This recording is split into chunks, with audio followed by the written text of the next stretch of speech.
Give us free.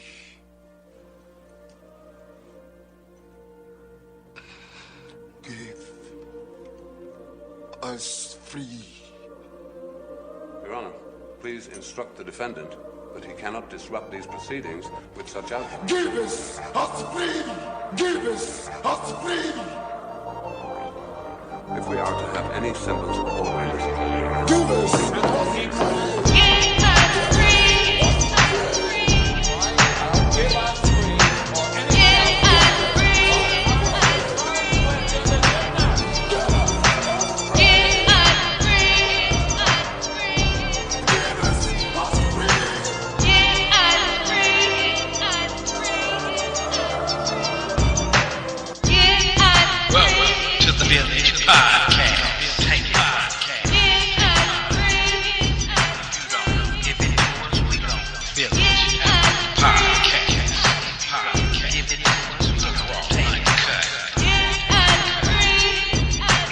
Peace, unity, and welcome my conscious and unconscious family and friends.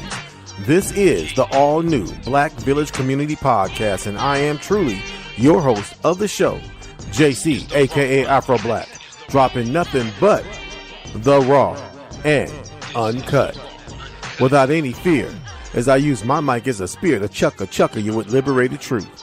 I am your host and your native soldier in the struggle. My purpose and mission for this show is first to enlighten, inform, and engage.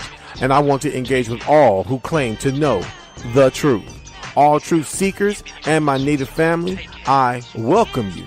This show is dedicated to all our indigenous native ancestors and to all those who've carried the mantle of truth, and to every person with the ability to throw off the chains of comfortable habit and unwarranted assumption and move in a new, liberated direction that is guided by truth and observational evidence, no matter where that direction may lead you. My main objective and purpose here is freedom, mind, soul, and spirit. That being said, welcome to the BlackVillage Community Podcast, and much love from our great universal goddess and mother of all living here and above.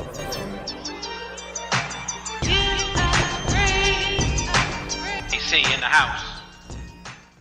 I'll answer the question. You want answers? I think I'm entitled. You want answers? I want the truth! You can't handle the truth. Truth.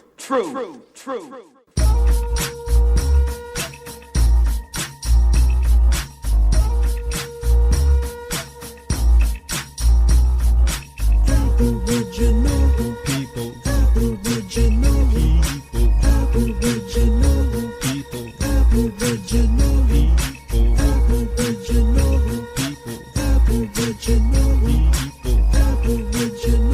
people. Aboriginal means the original inhabitant of a land from the earliest times. The ancient mound builders that built and designed the pyramids right here, not just by the Nile, contrary to popular belief and denial. Pyramids and huge hieroglyphics and pictographs on the ground are all mounds found around the Americas, North, Central, and South, even Venus and Mars. That is documented fact that emanates from my mouth. So who exactly were these Aboriginals here, whose ancient evidence of residency is hesitantly mentioned in this hemisphere? Were they the stereotypical Native American so-called Red Indians? Well then, let's be clear, ask India, their tribes if they're sincere, they'll tell ya those mounds predate their origins. Our past was erased and replaced with lies, our achievements and identity plagiarized. We got amnesia of who we are, but we go way back further than the seats in your car. Aboriginal people, Aboriginal people, Aboriginal people, Aboriginal people, Aboriginal people, Aboriginal people, Aboriginal people, Aboriginal people.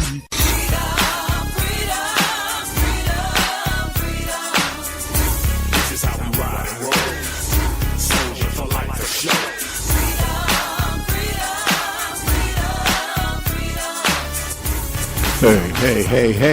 Hey. This is JC, aka Afro Black, and I am here with ya for another Indigenous Conscious, Cultural Conscious Awareness Sunday.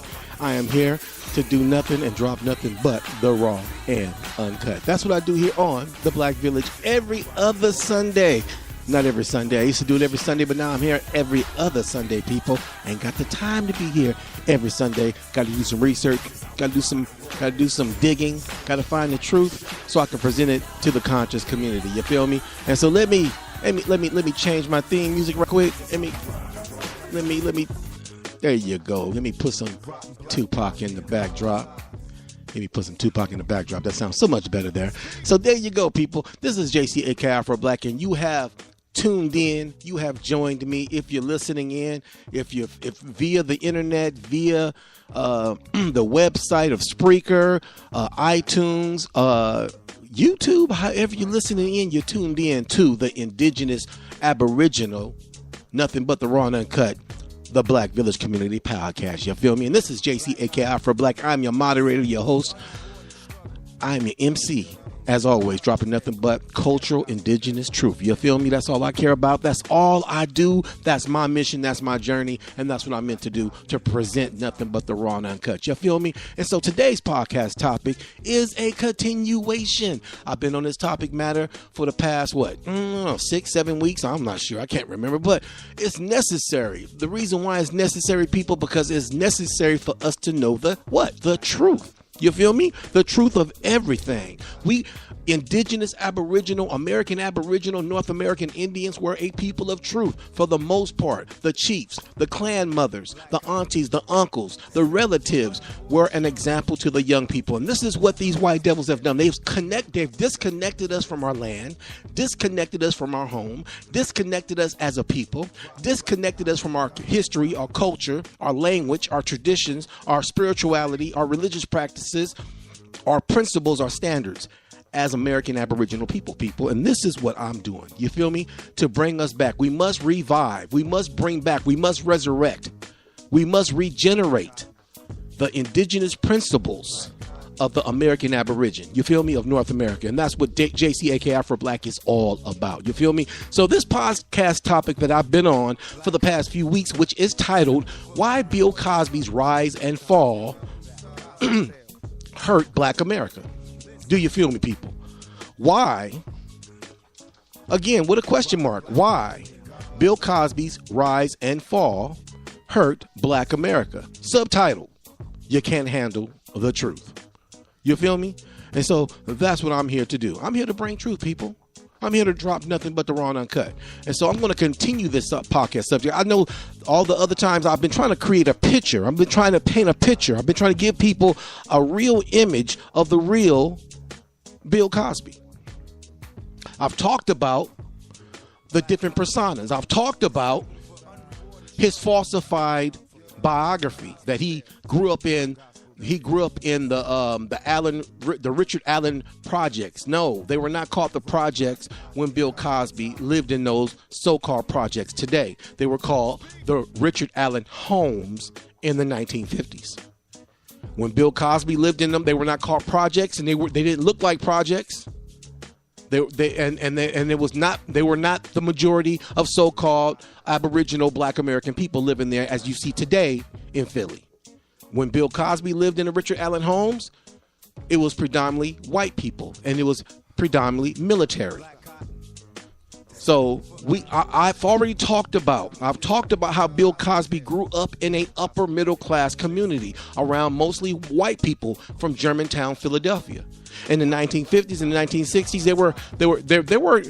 there were very few black folks, so-called black folks, living in Germantown. And those that did live in Germantown had money, regardless if they had money because they were working for the rich, the wealthy, or if they were servicing the rich and the wealthy in any way, rather if they were Hollywood connected or whatever. Germantown, Philadelphia in the 1940s, in the 1950s, in the 1960s was predominantly a white community. Okay, so people got the wrong background of Bill Cosby. Bill Cosby didn't come from the hood. Bill Cosby didn't grow up in the hood. So I've been talking about this for the past few weeks. So how I'm trying to finalize this podcast topic. My finalization of this podcast topic is this today. And so I said I was going to try to end it today. I'm most likely not going to end it today. I'm going to end up ending it next week. I'm going to try my best to end this subject matter next week so I can move on and talk about some more indigenous conscious cultural truth. What does conscious cultural truth have to do with Bill Cosby?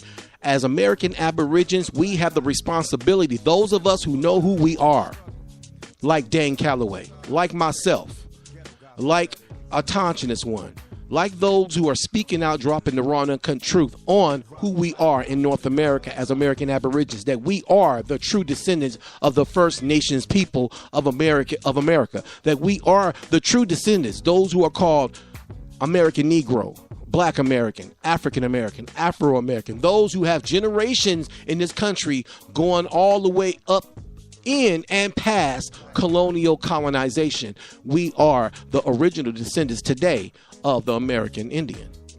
Okay? And so we have a responsibility to care about the integrity of truth. We have a responsibility to make sure that our people have an integrity of truth. And when it comes to Bill Cosby, he was not a man of integrity, yet he presented himself as a man of integrity. So as I said, I'm going to try to finalize this podcast topic. What I want to do today, okay, to finish this off on Bill Cosby, House Nigga Bill, is to show and prove that, yes, Bill Cosby was the serial rapist that most don't know him as. Most people don't know that he had a problem with attacking or taking advantage of women. Most people don't know this. But he gave a glimpse of himself even back in the 1960s. But before I go into this, I'm pretty sure a lot of people have questions like, if Bill was doing this from the late 60s to throughout the 70s and the 80s, how was he getting away with this? That's what most people wondered. How was Bill Cosby getting away with this? Okay? Well, you know what? To answer that question, I want to talk about a couple things. Number one, I want to talk about the fact that, number one, Bill Cosby was a house token nigga. He was a house token nigga. Now you might say, well, so what? You know, what is that supposed to mean? Well, he was not only a house token nigga, but he was also a fraternity brother. Bill Cosby was a fraternity brother. His fraternity was Alpha Phi Alpha. Now you might say, so what? He went to college and joined the fraternity. But I want you to know that the majority, oh wait a minute, somebody's beeping, somebody calling in while I'm doing a show. No, you can't do that. Can't call in while I'm doing a show. I didn't tell you. No, you can't do that. It's too late. So now, what does a fraternity brother have to do with anything? Well, the majority, predominantly all your entertainers, your actors, your athletes, anybody who's making a whole lot of money, like Michael Jordan, like some of your entertainers, like Cedric the Entertainer, like Jerry Rice, like Roland Martin, like your actors that play on the movie called Power, that black show that comes on cable television called Power, with Terrence J and Omar Hardwick. All of them are fraternity brothers. All of them are fraternity brothers. Roland Martin is a part of Alpha Phi Alpha. Jerry Rice is a part of Phi Beta Sigma. Cedric the Entertainer is a part of Kappa Alpha Phi fraternity. So my point being, you might say, well, so what? You know, a lot of me, but I want you to know these fraternities connect people. These fraternities protect one another. These fraternities act like an organized group to protect and help one another. So who you think was helping Bill Cosby? You think Bill Cosby was the only one aware of his behavior before he got caught? Let me continue on. Keenan Ivory Wainin. He's from Alpha Phi Alpha.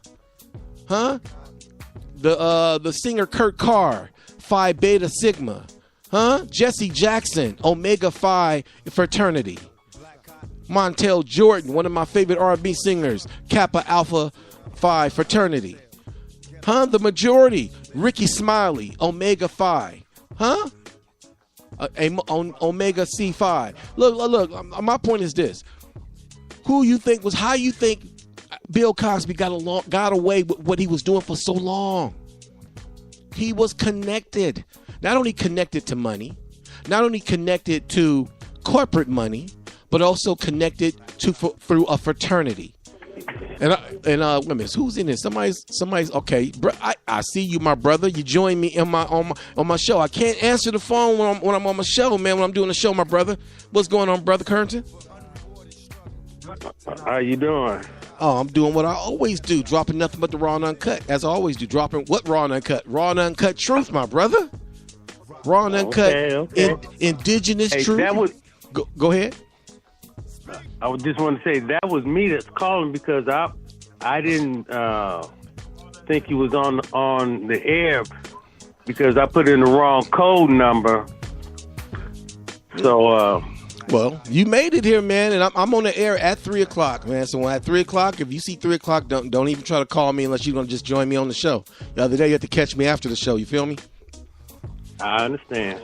But hey, I was talking about how most people wonder, how did Bill Cosby take advantage of women the way he did for so long and to so many women and nobody know about it? Number one, a lot of people in the entertainment industry knew about Bill's behavior. I got some audio casts I'm going to play to prove that. Also, Bill Cosby was well connected to Hollywood corporate executives, as well as he was a fraternity brother. You know what a fraternity brother is, right, Brother Currington? Yes, I do. Okay, yeah, and I just said it on the air that Bill Cosby's fraternity that he was connected was Omega Psi Phi. Omega Psi Phi.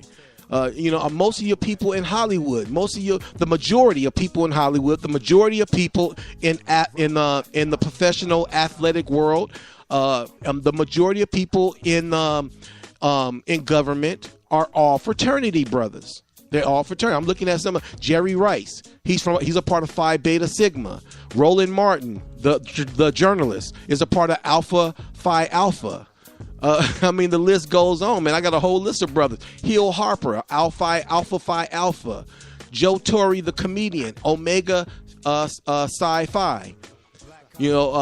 Ryan Howard, the baseball player for the Phillies, Phi Beta Sigma. So the list goes on, man. Even Martin Luther King. Martin Luther King was a part of Alpha Phi Alpha. That lets you know that fraternity is a very old fraternity. And some of your older fraternities are very well connected. Do you hear where I'm coming from, brother?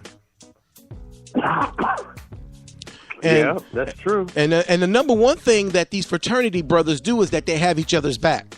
They help each other. They protect each other. Again, they help each other and they protect each other in business and even in the judicial, in the political and judicial arena. They protect and help one another. So Bill Cosby was very well connected. Okay, so let me establish that right off from the get-go. Okay, and so before I continue on, what I want to establish today. I want to establish that how did Bill Cosby get away with this? He was a fraternity brother. And if you think a fraternity don't mean anything, well, go look up how old Alpha Phi Alpha is. These fraternities are connected. I'm going to prove that these fraternities are well connected, very well connected. So let me play this right quick. I want to play this. I'm going to get this started. I want to play this right quick by Malcolm X right quick. And I will unmute you in a minute, Brother Currington. I want to play this audio cast with Malcolm X. And then I want to continue on this podcast subject of why Bill Cosby's rise and fall hurt Black America. Subtitled, You Can't Handle the Truth. So check this out and I shall return. What took the place of collective fight back was individual upward mobility. So that what was once in place, much more stronger moral conviction, we saw ruthless ambition. So you look at the formation of the Black professional class, doctors, lawyers, pharmacists, professors, politicians across the board. They have much less fire. Why? Because they're much more tied to ruthless ambition than they are to moral conviction. They're much less tied to a we consciousness as opposed to just an I consciousness concerned about upward mobility. There's always going to be some prophetic professionals, but it's a small slice, and it is not connected to the energies of black poor people. It's completely severed. Completely severed. Did you get that? Again, that was Cornel West. I was going to play Malcolm X. I'm going to play Malcolm in a minute. Listen to it. He's talking about the black elite. Who do you think the fraternity brothers are? The majority of them brothers become a part of the black elite circle. The majority, especially if you're a part of an old fraternity that goes all the way back to the 1800s, especially if you're part of a fraternity that is a very old fraternity. Very old fraternities are very well connected. And so when you listening to, I just got done playing again Cornel West, and I want to play it again. He's talking about the black elite. Let me play this again. Fight back was individual upward mobility. So that what was once in place, much more stronger moral conviction, we saw ruthless ambition. So you look at the formation of the black professional class, doctors, lawyers, pharmacists, professors, politicians across the board. They have much less fire. Why? Because they're much more tied to ruthless ambition than they are to moral conviction. They're much less tied to a we consciousness as opposed to just an I consciousness concerned about upward mobility. There's always. See, there you go. He's saying that basically when these brothers get this money, when they get this education, they too tied to ambition. Ruthless ambition. Cornel said ruthless ambition, which severs their connection to the so-called black community. So now these same brothers have less of an ambition, less of a passion to do anything for the so-called black community, which is in all reality the American black Indian community.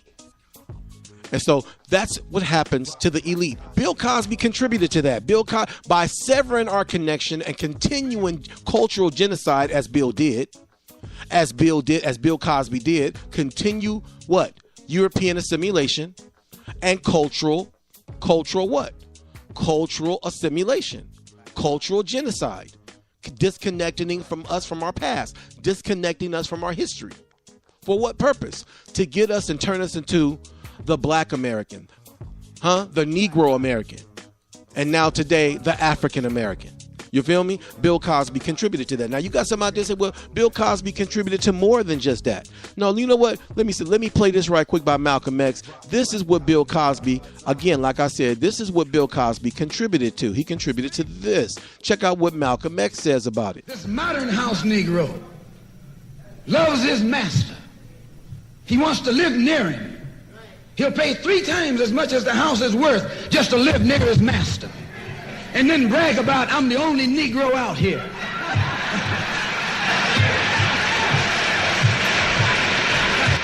See, that's what Bill was creating. That's what Bill was creating. He was creating what Malcolm is talking about, the modern day house Negro.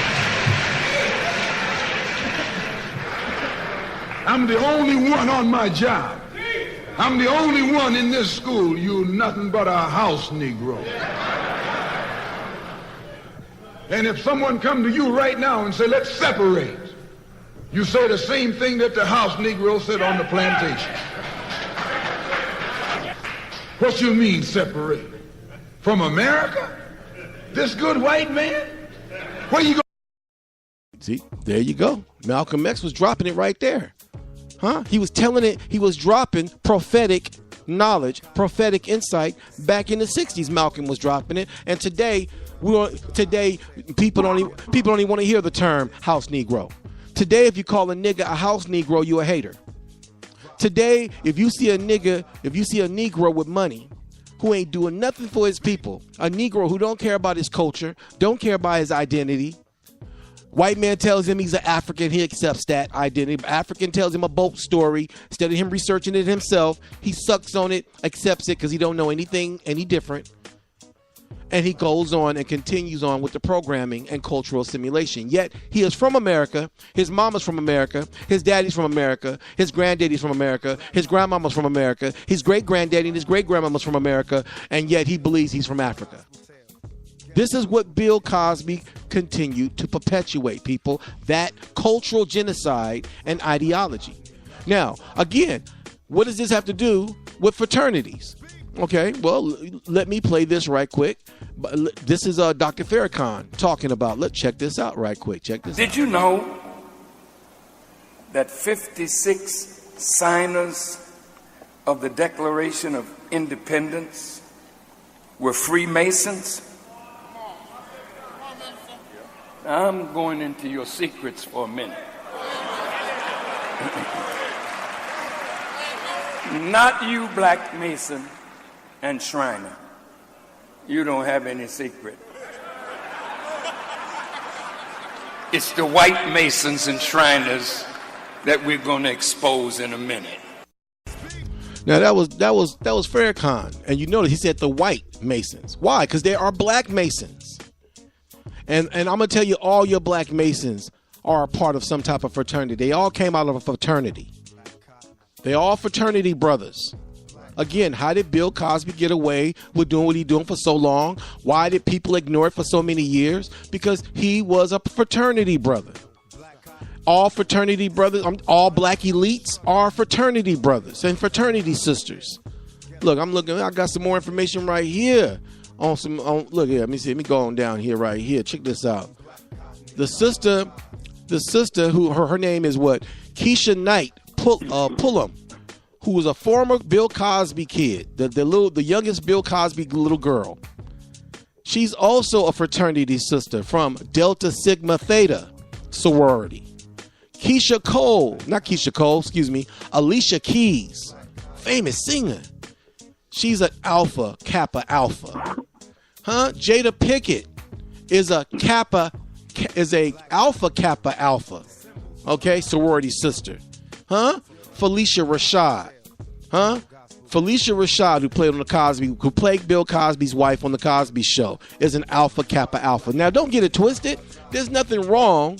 I'm not saying there's anything wrong with being a sorority member or a fraternity member. My problem is that how these motherfuckers become elite Negroes who forget where they're coming from, and they continue the cultural and identity genocide perpetrated by the white devil.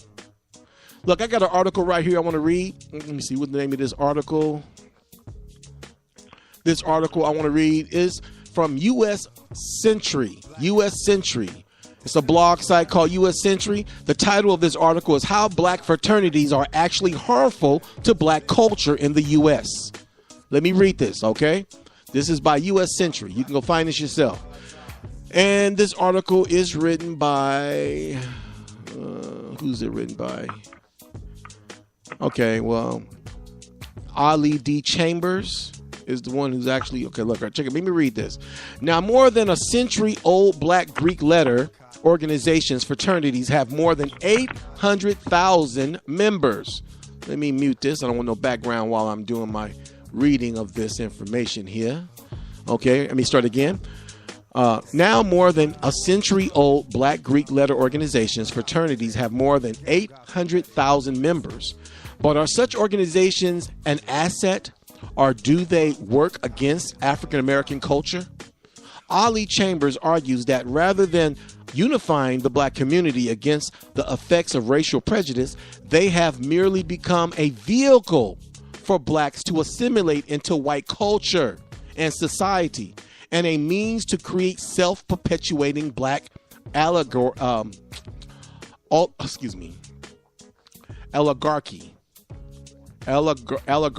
Okay, Black oligarchy, whatever he meant by that. In the past 5 years, there has been a resurgence of research surrounding the philosophy and mission of Black Greek letter organizations. While my work suggests that the rites of passage of the Black fraternity, which includes ancestor veneration, rebirthing concepts, dance performances, can mirror those characteristics found within the traditional West African communities, new theories suggest that the Black Greek letter organizations should be critiqued as social movements.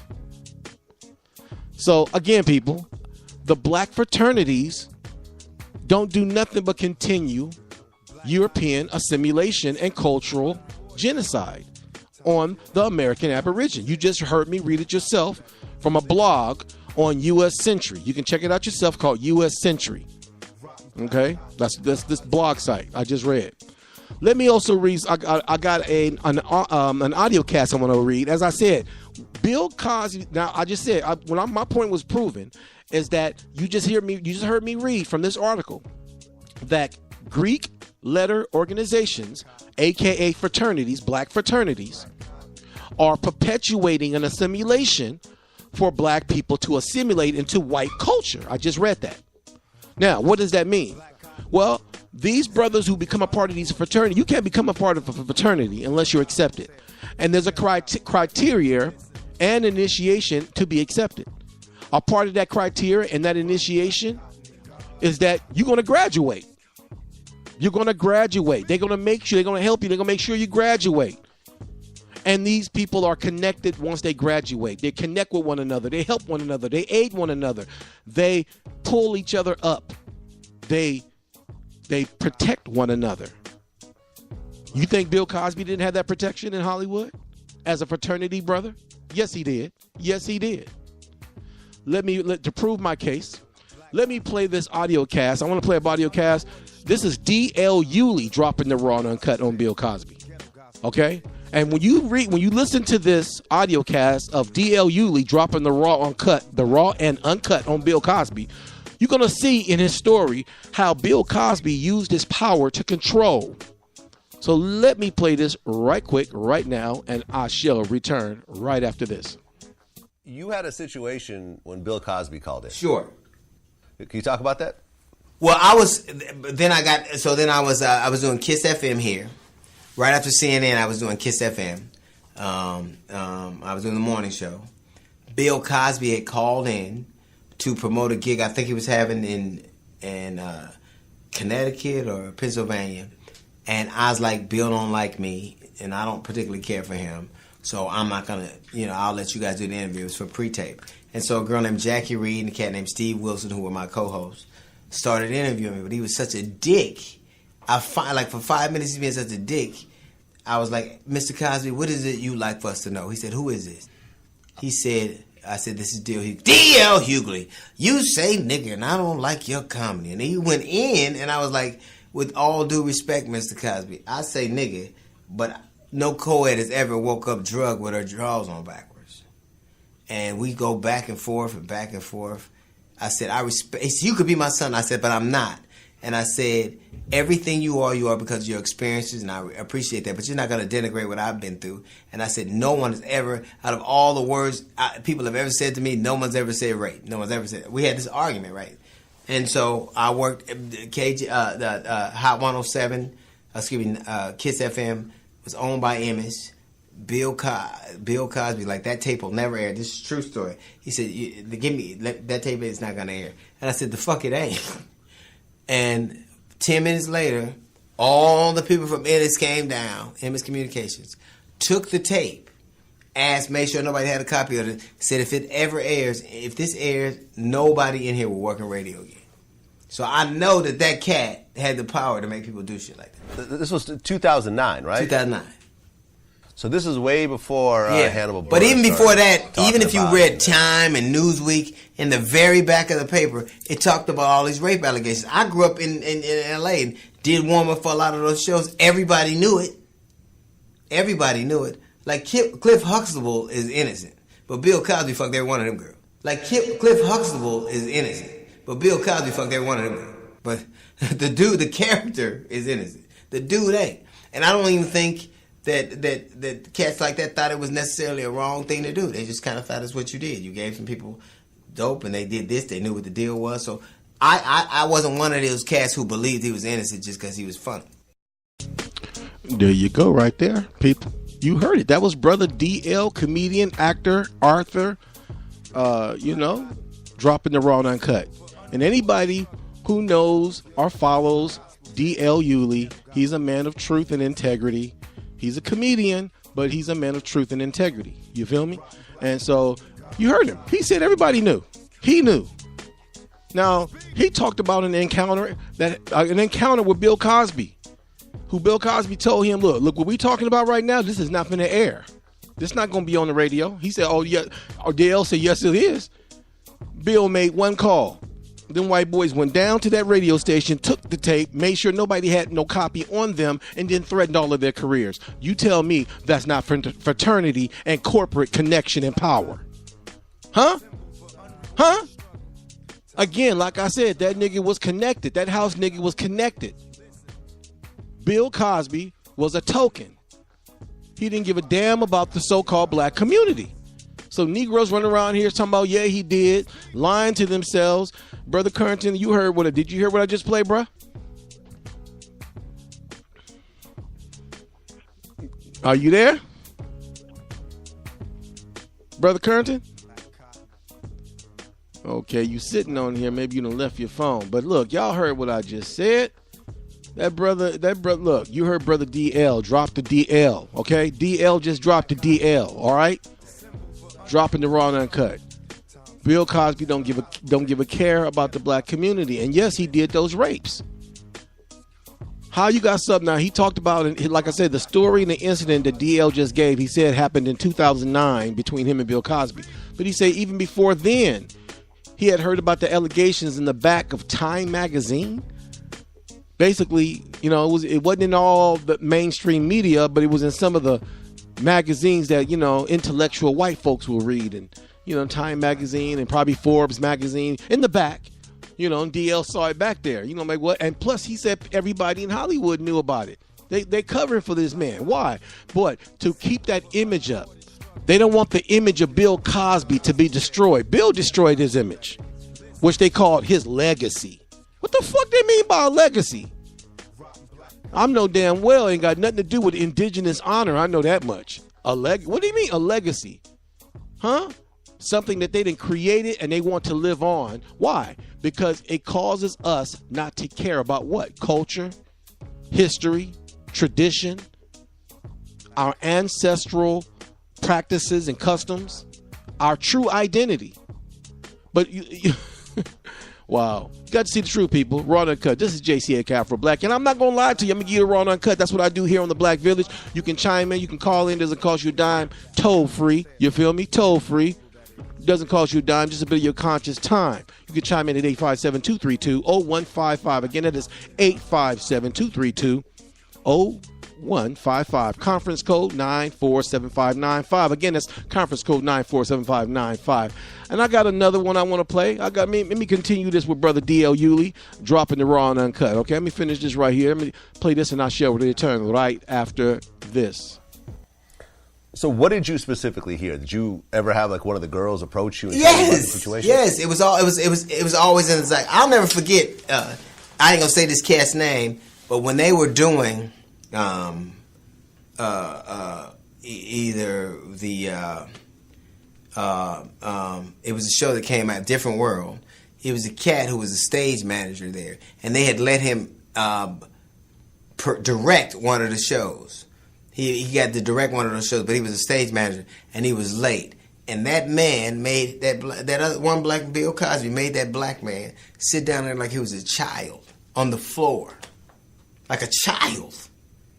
I was like, what is this shit right here? Made him do that in front of me. So I've never had this kind of image that was kind of inundated with the idea that because he was a staggeringly talented cat that he wasn't incapable of doing some of the shit people accuse him of. Well, I mean, Bill Cosby's always seemed to have like sort of a beef with a lot of other black comedians. Bill Cosby tried to. This is what people don't understand. When people say that you wouldn't be here if it wasn't for Bill Cosby, if Bill Cosby had owned NBC, if Bill Cosby, he sat on the board of Warner Brothers, Time Warner, he tried to stop HBO from happening. He hated it. So all the comics you know, love, and respect, from the Chappelles to the Martins to the Tuckers to the Def Jam to the Kings of Comedy, he tried to stop from happening. That's just true. I'm not trying to sell his character. That's absolutely true. He did not want it to happen. He didn't appreciate like all those calls when he would call Bill Cosby, Martin Lawrence, or he would call Eddie Murphy, or he would call Will Smith and tell him how to do that comedy. That's how he was. Why do you think that was? I just think he saw comedy in a certain way, and if you did it differently, he didn't appreciate it. Right, because the thing about Bill is that he did what you would call clean comedy, like his, Bill Cosby himself, which is considered a classic stand-up. had no swearing. I always in thought it it was forth. hypocritical that your comedy is clean, but your life ain't. I would. That's so. You say nigga, yeah, I say nigga, but I got a woman and kids and I don't drug bras. What the fuck are you talking about? Our sliding scales of morality are just ironic to me. You work clean, you don't live that way. What the fuck are you talking about? Yeah. I mean, when you look at 2017 and what's happening now, like when you look at his whole legacy, and I mean, you can't deny the legacy of Bill Cosby. No, listen, and what he's done. President Obama, there are two indisputable things that happen. 3 indisputable things that happen. The median income of black people rose because they saw him and they saw a different world and they went to college on a great scale. And it never happened before. Black women now are the most educated segment of our society. They went to these traditionally black colleges. They majored. Now they're the most entrepreneurial, the most educated. So I don't think President Obama is president without Bill Cosby. I think that that's absolutely true. But you can be both profane. Wait. You said that there would not be an Obama. I don't think that. I think that Bill Cosby showed America that they could have a black father. So if they could have a black father, they could have a black leader. I think he set the table for Barack Obama. I do not think that he would exist. I think that Bill Cosby was a precursor for a lot of the advancements that black people have made, and no one can deny that. But he raped a lot of browns. I don't think those are music. Like Lucifer, when he was God's most beautiful angel and the minister of music. If you can fuck up in heaven, you can fuck up in Harlem. That's the way it goes. Okay. Dropping it on Uncut. That's D.L. Yulee, comedian, actor, Arthur. Boy, be dropping it on Uncut. You know, you heard him when he said that. And that's the thing. People want to only accept that television fantasy Cliff Huxtable as the real Bill Cosby. And that's not the real Bill Cosby. The real Bill Cosby was a control freak. As you heard him, DL, say, by giving an example how he made that man sit on the floor because he came to work a little late. So his way of punishing him was humiliating him in front of everybody. That's the real Bill Cosby. The real Bill Cosby drugged women. You heard DL said he had an argument with the man on the phone and was calling the man on his behavior, saying, well, at least I don't drug women and have sex with them. He said it straight to Bill's face. You heard DL say that? The man trying to control people's career and tell people what to do. No, giving advice and then trying to control people, that's 2 different things. Bill didn't just didn't give them advice. He was literally telling Martin, Eddie Murphy, Dave Chappelle. He was telling them what not to do and what to do in their comedic acts. He was dictating. The man had control and power issues. So how people can see that but not see that this man raped over 70-something women. Nobody wants to accept that he did this yet. But I got more information. I got more proof. Brother Currington, are you there? I can hear you in the backdrop, bro. If you don't, I'm gonna mute you. Yeah, I'm here. Okay. You got anything you want to say so far from what you've heard? Well, you know, he has done a lot of bad things, and we know that those things have been covered up. My real question to me is, you know, why did he fall? Wait a minute. How can you? If he had all this connection, then, and we know up until this point, he's been getting away with a lot of stuff. So why all of a sudden he stopped getting away with it? And that's a good question. That's a good question. I mean, if you look at it at face value, I would think that I can tell you what my brain tells me is that he pissed somebody white off. He pissed somebody white with money, somebody with power, somebody with influence. He pissed them off, and they let all his bones out of the closet. Now, I'm not just saying that looking at it for face value, and when I say face value, looking at Bill Cosby for the image that he had, the long career that he has, and the influence and power that he had in Hollywood over how he can make or break your career. Okay, you just heard that from D.L. Hughley. Okay, also when you look at all that, you say, damn, he had to piss somebody off, because and now I got a hint of that when I saw Felicia Rashid, the woman who played his wife on the Cosby Show, when she commented, and also like a lot of the people in Hollywood who did speak up, didn't speak up against Bill Cosby, but spoke up to protect Bill Cosby. Felicia Rashid was one of the ones that was trying to protect him. But you know what? She's a fraternity sister, so I expect her to do that. But you know what she said, though? She gave a hint. She said, I suspected there's somebody trying to destroy his legacy. This is what she said. She said somebody is trying to destroy a good man's legacy. So that's a hint. That's a hint right there. You feel me? So right. So you're right. The question is, if he had this power and influence, how in the hell did he get caught? If he got away with it, if he's been doing it for so long, and I want you to know, he's been doing it for a very long time. Okay? And I'm going to prove to you that he's been doing it for a very long time when I play this other audio cast. But I'm not going to play it right now. I might end up playing that next week, because I'm finna drop a haymanger on everybody. Bill Cosby told on himself, in my opinion, and I'm gonna share that with you. I got an audio cast, but before I play that audio cast, which I got another one I want to play right now. Since I'm playing audio cast with famous people who are speaking to Bill Cosby's behavior, like D.L. Hughley just did. I got one I want to play with Jennifer Lewis. Now, Jennifer Lewis is also a comedian, but she's a very well-known actress. She played in a lot of black movies, like I think she played in Soul Food. She's played in a lot of black movies. I think she's even played also in some of Madea movies, some of the Madea movies as well. But I'm gonna play her. She gives her her thoughts in on. She tells a story about what happened, and I'm gonna put it in her words about Bill Cosby. I'm gonna let y'all hear this right quick, and we shall return right after this. Please pick up the book, The Mother of Black Hollywood, Jennifer Lewis. And there's so much more she can get into. She worked. He was on Bill Cosby show. You don't want me to go in on Bill. Did you see anything back then? Yes, sir, I saw some suspicious shit. Yes, I did. Yes, I did. What you see? All right, you want the story? Yeah. I'll give you the story. I told you, honey. You ain't come to play? I ain't scared of none of this.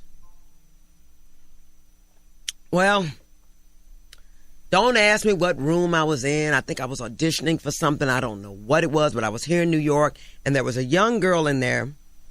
I'm going to start again. I need to. You tell you from the hood. Yeah. Don't play that shit. Get that shit out of me. I got a show tomorrow night. I'm sold out up at a little club called The Triad on 72nd Street. I'm excited. It's for the gypsies, the Broadway gypsies. All right, what I'm starting. Bill Cosby was about to rape somebody. That's cold blood. So, I'm in a room with this girl. She's got red hair and she's thin. I hope she's watching. I don't know who she was or what, but we were in that room. And I was going on and on about myself. What else? Talking, what I'm doing. And I said we were having a good time, me and this girl. We're just talking. And I looked out. I remember looking out the window at the Hudson River. I remember it like it was yesterday. I'm talking out. And I said, and next week I'm doing the Cosby Show. And I didn't hear her say nothing because we've been laughing and everything. So I turned around. And when I tell you this girl turned red, she's like, I turned around and her whole shit had changed, had reversed in a second, just from hearing his name. I said, what's wrong with you?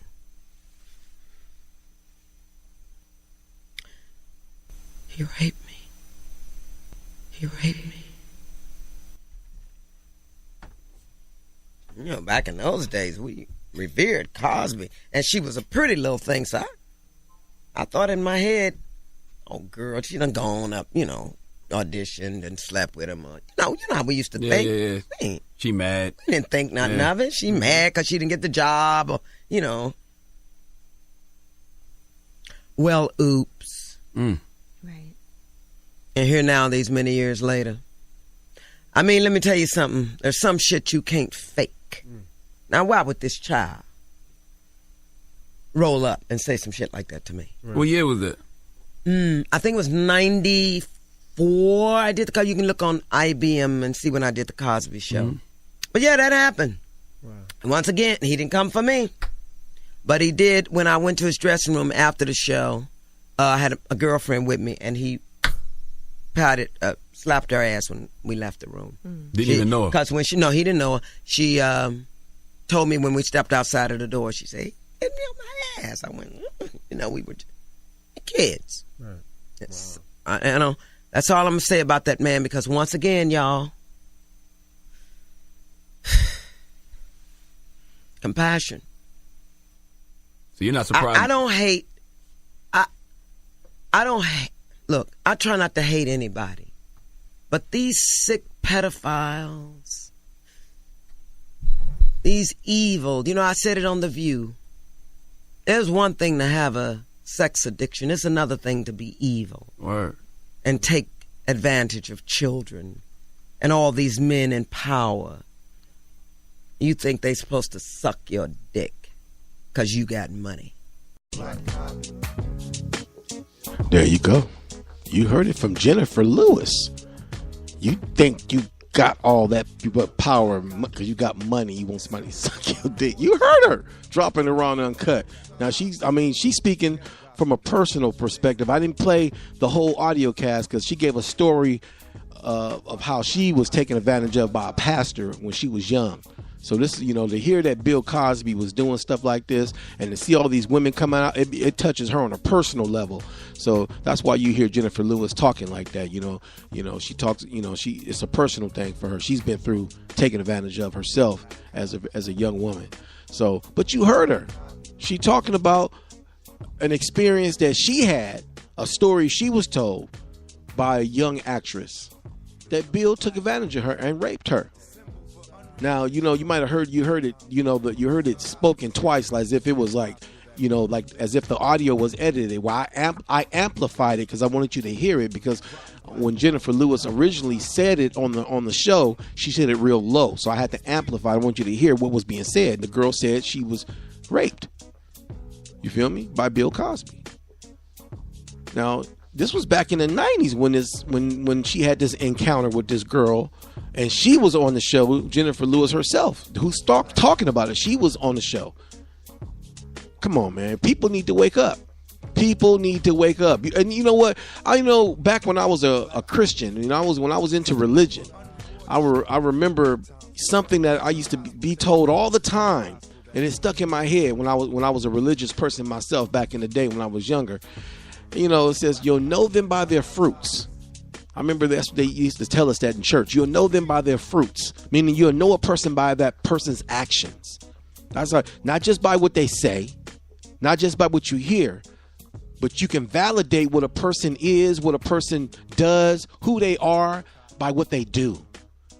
And so it really cracks me up. It shows the ignorance in the so-called American Aboriginal community, aka black community, when we just go by a television image, a person who's a self-proclaimed actor / comedian, and because they take on a image of a moral character, a person with so-called integrity that was a part of their job to portray on television, and people want to take it as face value without knowing the person's actions. What have Bill Cosby done in any so-called black community throughout the years of his career, since the 60s, 70s, 80s, and 90s? What has he done?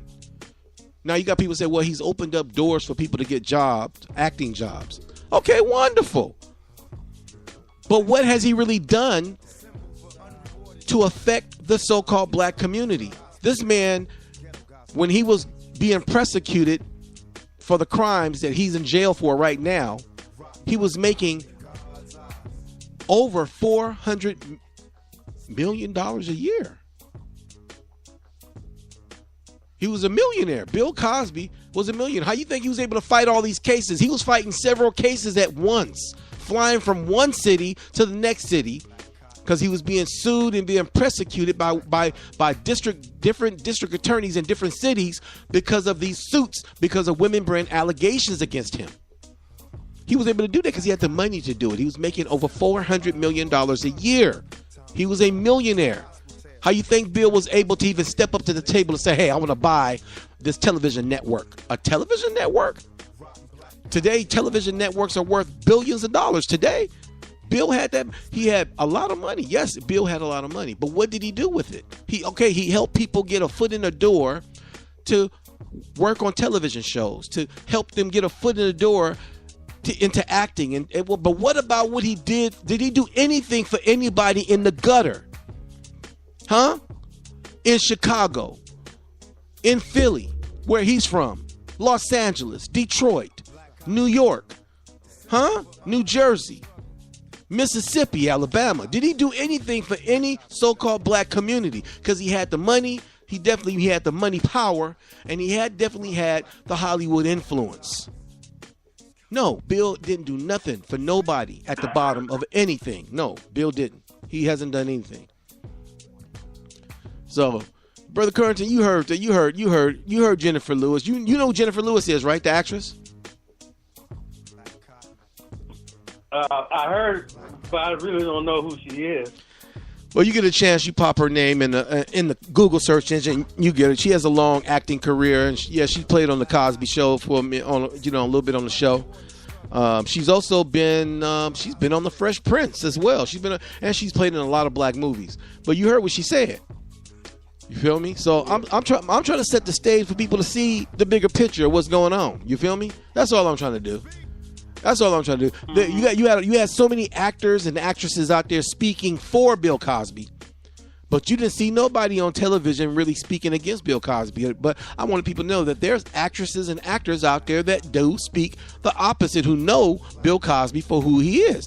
D.L. Hewley is one of them. You heard me just play Jennifer Lewis, and she's another one. They know the real Bill Cosby. So Bill Cosby did drug these women.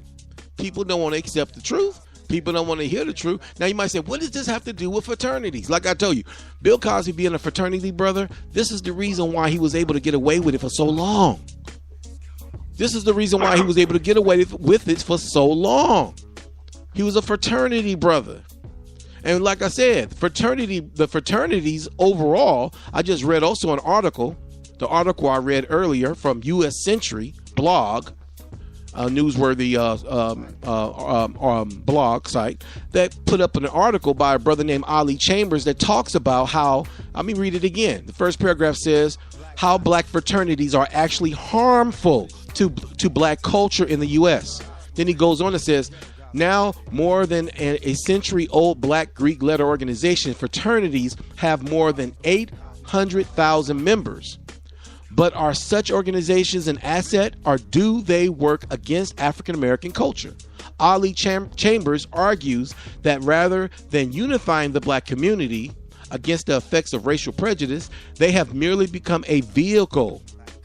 These Greek letter organizations, he said, have merely become a vehicle for blacks to assimilate into white culture and society, and a means to create self-perpetuating black oligarchy. Basically, pinning us against one another. And that's what Cornel West was talking about. This is exactly where Brother Cornel West was talking. When I was playing Cornel West, let me play him right quick. Let me play Brother Cornel West right quick. This is what Cornel West was talking about. What took the place of collective fight back was individual upward mobility. So that what was once in place, much more stronger moral conviction, we saw ruthless ambition. So you look at the formation of the black professional class, doctors, lawyers, pharmacists, professors, politicians across the board. They have much less fire Why? Because they're much more tied to ruthless ambition than they are to moral conviction. They're much less tied to a weak consciousness as opposed to just an I consciousness concerned about upward mobility. There's always going to be some prophetic professionals, but it's a small slice, and it is not connected to the energies of black poor people. It's completely severed. Completely severed. So you heard him. He said completely severed. These guys have a ruthlessness for selfishness. That's what he's saying in so many words. The black elite has a ruthlessness for selfishness. Their cause is the same cause of the white community. They look down on us anyway because we're not a part of their circle. You know what? I've been reading from a book. Let me read from this book. Let me read some more from this book. Okay. I got a book that I've been reading called Black Aristocrats to prove my point about the black elite. Like I said, they don't give a damn about us. Okay. Now this is oh, wait a minute now. Can I read this? I got my glasses on right here. Okay. This is from the book that I've been reading called Black Aristocrats.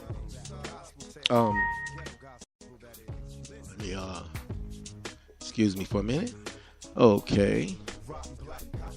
Yeah. Excuse me, not Black Aristocrats. The book is titled Aristocrats of Color, South and North, the Black Elite, from 1880 to 1920.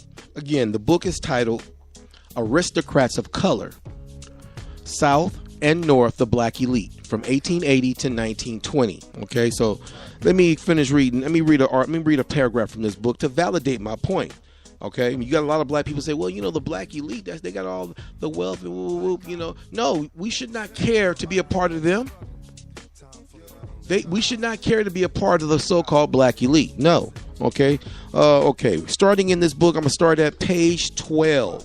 Okay, I've already started at 1. If you go check out my other podcast on this subject matter of why Bill Cosby's rise and fall hurt black America, if you go check out my podcast part 1, 2, 3, 4, and 5, you see me still reading it from this book. I started at page 1. Now I'm on page 12. So let me read an excerpt from this book titled again, Aristocrats of Color, South and North, the Black Elite, from 1880 to 1920.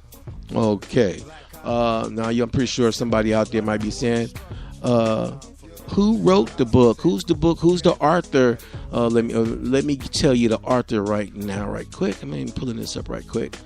Give me a little patience. I should already had this book. All right, it's by Willard B. Gatewood Jr. The book is written by a man named Willard B. Gatewood Jr.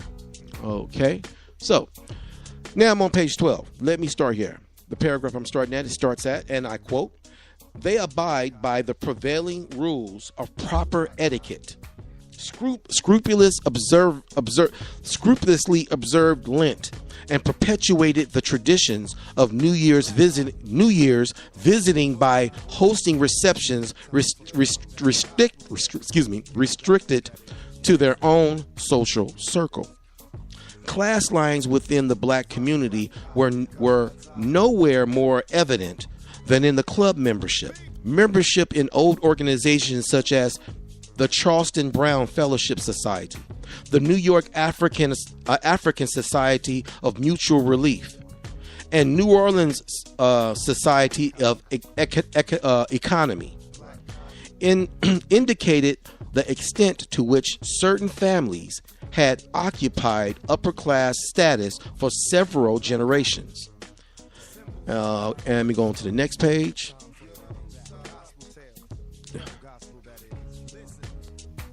Okay. Excuse me. I'm reading from my tablet. And my tablet. Okay. Be patient with me, people. I was turning my page and my tablet just... Okay, I'm waiting. My tablet is moving a little slow for some reason. Instead of turning the pages. Okay. Okay. For some reason, I got logged out of my tablet. And so, let me just pull this up on my computer to finish reading this. I should have had it on my computer. I was trying to read from my tablet instead of my computer. Okay, because I like my tablet, my Amazon tablet, but it's not for some reason my tablet logged me out for some reason. So let me do it from my computer and finish reading this book. This what I want to point out by reading from this excerpt from this book is that the fraternities have a long history in this country. So-called black Greek fraternities, and what's odd about it is this: Greek history has nothing to do with American history. Again, Greek history has nothing to do with American history and culture. So my question is, why are these guys participating in Greek fraternities and Greek rituals and Greek celebrations? But yet they're supposed to be so-called black fraternities. Okay, so I got this up on my computer right now. Let me read it one more time. All right, they're talking about the black aristocrat, the black elite. I'm on page 12 of the book titled Aristocrats of Color. Okay, the South and the North, the black elite from 1880 to 1920. Okay, I'm reading it over again. They abide by the prevailing rules of proper etiquette, scrupulous observe Lent, and perpetuate the tradition of New Year's visiting by hosting receptions restricted to their own social circle. Class lines within the black community were nowhere more evident than in club memberships in old organizations such as Charleston Brown Fellowship Society, the New York African Society of Mutual Relief, and New Orleans Society of Economy indicated the extent to which certain families had occupied upper class status for several generations. Okay, later organizations that had possessed all the earmarks of social exclusiveness included the Society of the Sons of New York, Washington Monarchans, and the Mussolite Club, Philadelphia's Crescent Club, and the Jacksonville's Ocelas. After 1900, the migration of blacks out of the South accelerated. Old upper-class families in northern, midwestern, and even far western societies withdrew into an assortment of exclusive organizations that provided a buffer against the influx of southern migrants. Among the most restricted of these organizations was Boston Society of the Descendants of Early New England Negroes that limited its membership to residents who had lived in New England prior to 1830 or their descendants. Among upper-class black men, the New York and Newport Ugly Fishing Club, founded in the mid-1860s, was a conspicuous example of the elite gentlemen's organization in the late 19th century. Though its affiliates, known as annexes in cities as far south as Charleston, South Carolina, the Ugly Club constituted an informal association of aristocrats of color along the East Coast. The successors of the Ugly Club was Sigma Pi Phi, or Boule, founded in 1904 by Henry Milton and 3 other Philadelphians, bringing together black aristocrats into a formal national organization. Its object, according to Minton, was not to visit the sick and bury the dead, but to bind men of like qualities, taste, attainment into close sacred union. Did you hear me?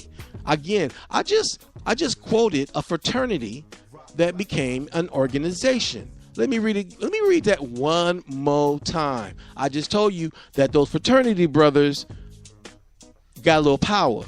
They got more than a little power. Let me read it again. An upper class black men among upper class black men, the New York and Newport Ugly Fishing Club. Now, this is just giving an example of one organization that grew into that. What do you think they did? They brought in the other organizations that I just quoted. The other organizations like the Society of the Sons of New York, Washington Monacan, and Musolit clubs, the Philadelphia's Crescent Club, and the Jacksonville Osceolas. After 1900, I was just a few. There's more than that. Okay, now let me continue. It says among the upper class black men, the New York and Newport Ugly Fishing Club, founded in the mid 1860s, was a conspicuous example of the elite's gentlemen's organization in the late 19th century. Through its affiliates known as annexes in cities as far as South Charleston, South Carolina, the Ugly Club constituted an informal association of aristocrats of color along the East Coast. That means they were connecting all the brothers on the East Coast. The successor of the Ugly Club was Sigma Pi Phi, or Boule, founded in 1904 by Henry Minton and 3 other Philadelphians, bringing together black aristocrats into a formal national organization. Its object, according to Minton, was not to visit the sick and bury the dead, but to bind men of like qualities, taste, and attainment into close, sacred union. I'm not even going to read no more, people. I could read more. There's more here to read, but you know what? I think people need to go research and read themselves. You feel me? You want to know more about the black elite? Go read this book yourself. The title of the book, again, is called Aristocrats of Color, South and North, the Black Elite, from 1880 to 1920. And the book is by, again, let me go back.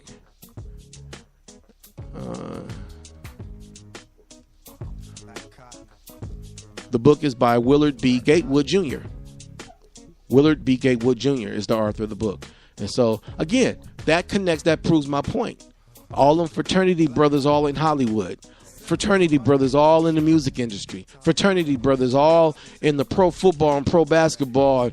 Everybody know that all pro football and pro basketball players are fraternity brothers. They got their own little fraternity going on. And so you think it just proved to you that I just read to you from the book that they are connected as an organization. So what do you think they do for one another? They turn their backs on one another like they don't see the evil each other are doing. They don't snitch on what they call it. They call it not snitching. They say snitches get stitches. So what do you think they was doing for Bill? Bill can break or make your career. You got a job one day, the next day you don't, just because you told somebody what he doing. So again, we got to be a people of integrity. That's my whole point of talking about this. I'm not talking about this to gossip. I'm talking about this so we need to raise our children to care about who they are. Teach our children who they are. If you're Cherokee, if you're Choctaw, if you're Cherokee and Choctaw like me, most people are a mixture of one or two tribes. One or two tribes or more. Your mother might be one tribe, your father is 2, or your mother might be one tribe and your father's from one tribe. You feel me? So find out who you are. If you believe that you're African, go find out and prove that you are. And don't base it on a DNA test. Base it on research and talking to your family and doing a paper trail. Again, do a paper trail and talk to your parents and your grandparents. Research your grandparents and your great-grandparents. If you believe that somebody immigrated from your family over here to America, find out who it is. And if it's just one person, that don't mean that you from there because you got one family member that might come from overseas. I've known people that got, they got a foot in Africa and a foot over here in America. I met a brother who had a great-grandfather from Africa, met his family in Africa, went out there and met his family too. And then but his mother is from the Americas. And so all his other family members on the side are American Aborigines. We got to be a people of truth. We're the only people that's confused about our identity. So-called Black Americans, aka now called African Americans. And that's a blanketed term that's been given across everybody in America who got nothing but generations and generations of great-grand families and parents and uncles and cousins and parents right here in America, and they accept that artificial construct of an identity that has no legality to it, and you're making yourself an African. So now you're making yourself an immigrant in your own ancestral country of birth. And people, we got to wake up to the truth. You got to wake up. America, if you are an American Negro, you are an American Indian. If you're an American Indian, your place of birth, your ancestral family are American, Amerindian, autochthonous, indigenous Americans. Raw and uncut. So that's what I do, people. And see, to see that Bill was contributing to that assimilation and genocide of my people's culture and the continuation of separating us mentally, psychologically, and socially from our land and from our people and from our culture and from our history, that pisses me off. And that's why I do what I do. So on that note, people, it's a little late time for me to go. I'm going to have to end my session. You feel me? I'm going to have to end my session. And I shall return. You can always chime in. You can always join me here on the Black Village. And in the process of me doing this, oh my goodness, you can always chime in. I'm here every other Sunday. I don't do a show every Sunday like I used to. That's been taken care of. I can't do a show every Sunday anymore like I want to, like I used to. And my reasons why is due to the fact, people, I got to research and study. I need time to research. I need time to study. And now, and I also got a family. So on that note, I do what I do the way I do, the way I do it. So, but I will be back next Indigenous Sunday, dropping nothing but the raw and uncut here on the Black Village. You feel me? So chime in. Join me next, not next Sunday, but the Sunday after next. You feel me? Join me then here on the Black Village.